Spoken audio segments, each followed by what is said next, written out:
यो सङ चाहिँ पर्खाइमै यो सङको चाहिँ यसको स्टोरी ब्याक स्टोरी चाहिँ कस्तो छ भने एउटा लभ सङ भनौँ, एउटा बिछोडिएको भनौँ न, एउटा मिसअन्डरस्ट्यान्डिङ भएर एउटा राम्रो सम्बन्ध गइरहेको हुन्छ।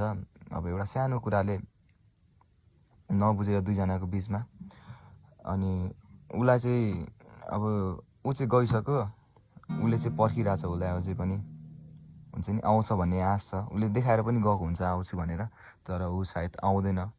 अनि त्यस्तै शब्दहरू मैले बटुलेर लेखेको छु यो सङ चाहिँ पर्खाइमै। सो यो सङ चाहिँ यस्तो छ।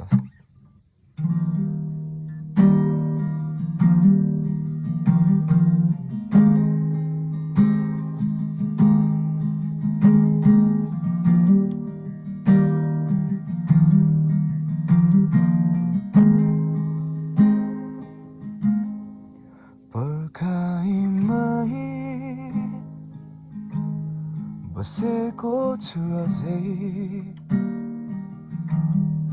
तिमी आउँछौ कि भनी कतै,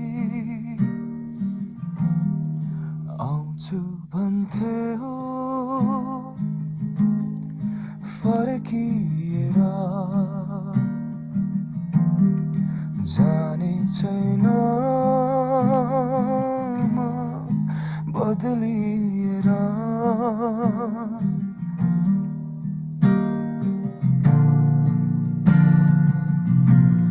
नबुझ्ने यो मन मेरो बुझाइदेऊ न तिमी, झरिरहेका आँसु मेरो पन्छाइदेऊ न तिमी।